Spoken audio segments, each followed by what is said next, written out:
ಕೆಲವೊಬ್ರು ಬುದ್ಧಿವಂತರ ಸಿನಿಮಾ ನೋಡೋಕೆ ನಮಗೆ ಬುದ್ಧಿವಂತಿಕೆ ಅನ್ನೋದು ಇರಬೇಕು. ಅದರಲ್ಲಿ ಇನ್ನು ಕೆಲವೊಬ್ಬರು ಬುದ್ಧಿವಂತಿಕೆ ಸಿನಿಮಾವನ್ನ 2-3 ಸರಿ ನೋಡಿದಾಗ ಕೂಡ ಇನ್ನೂ ಕನ್ಫ್ಯೂಸ್ ಆಗೇ ಇರುತ್ತೆ. ಸೊ ಇವಾಗ ನಾನು ಹೇಳಕ್ ಹೋಗ್ತಿರೋದು ನಮ್ಮ ರಿಯಲ್ ಸ್ಟಾರ್ ಉಪೇಂದ್ರರವರ ಮತ್ತೊಂದು ಹೊಸ ಸಿನಿಮಾ ರೆಡಿ ಆಗ್ತಿದೆ. ಯಾವ ರೀತಿಯಾಗಿ ರೆಡಿ ಆಗ್ತಿದೆ ನೋಡ್ಕೊಂಡ್ ಬರೋಣ. ಸದ್ಯ ನಮ್ಮ ಉಪೇಂದ್ರರವರು ಈಗ ಕೂಲಿ ಸಿನಿಮಾದಲ್ಲಿ ಆಕ್ಟ್ ಮಾಡಿದ್ದಾರೆ ಅಂಡ್ ಈ ಸಿನಿಮಾ ಆದಷ್ಟು ಬೇಗ ತೆರೆ ಮೇಲೆ ಕಾಣಲು ಸಿಗುತ್ತೆ.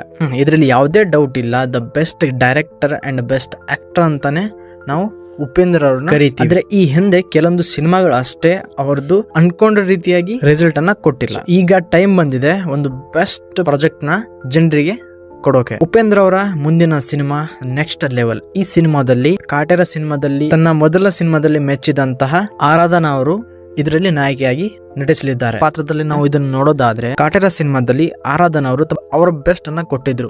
ಅದಾದ್ಮೇಲೆ ಅವರು ಕೆಲವೊಂದು ಸಿನಿಮಾ ಆಫರ್ ಆದ್ರೂ ಕೂಡ ಅವರು ಅದಕ್ಕೆ ಅವುಗಳನ್ನ ರಿಜೆಕ್ಟ್ ಮಾಡಿದಾರಂತೆ. ಬಟ್ ಈಗ ಅವರು ನೆಕ್ಸ್ಟ್ ಲೆವೆಲ್ ಸಿನಿಮಾದಲ್ಲಿ ನಮ್ಮ ರಿಯಲ್ ಸ್ಟಾರ್ ಉಪೇಂದ್ರ ಅವ್ರ ಜೊತೆಗೆ ನಟನೆ ಮಾಡಲಿದ್ದಾರೆ. ಸದ್ಯ ಸಿನಿಮಾದ ಬಗ್ಗೆ ಜಾಸ್ತಿ ಮಾಹಿತಿಯನ್ನು ಬಿಟ್ಟು ಕೊಟ್ಟಿಲ್ಲ, ಆದ್ರೆ ಇದು ಪ್ಯಾನ್ ಇಂಡಿಯಾ ಸಿನಿಮಾ ಆಗಲಿದೆ, 5 ಭಾಷೆಗಳಲ್ಲಿ ಬಿಡುಗಡೆ ಆಗುತ್ತೆ ಅಂತ ಹೇಳಿದ್ದಾರೆ. ಅಂಡ್ ಈ ಸಿನಿಮಾದ ನಿರ್ದೇಶಕರು ಅರವಿಂದ್ ಕೌಶಿಕ್ ಅಂತ. ಇವರ ಕಥೆಯನ್ನ ಉಪೇಂದ್ರ ಅವರು ಬಹಳಷ್ಟು ಇಷ್ಟಪಟ್ಟು ಒಪ್ಪಿದ್ದಾರಂತೆ. ಸೊ ಕಾದು ನೋಡುವ ಇದು ಯಾವ ರೀತಿಯಾಗಿ ಮೂಡಿ ಬರುತ್ತೆ ಅಂತ.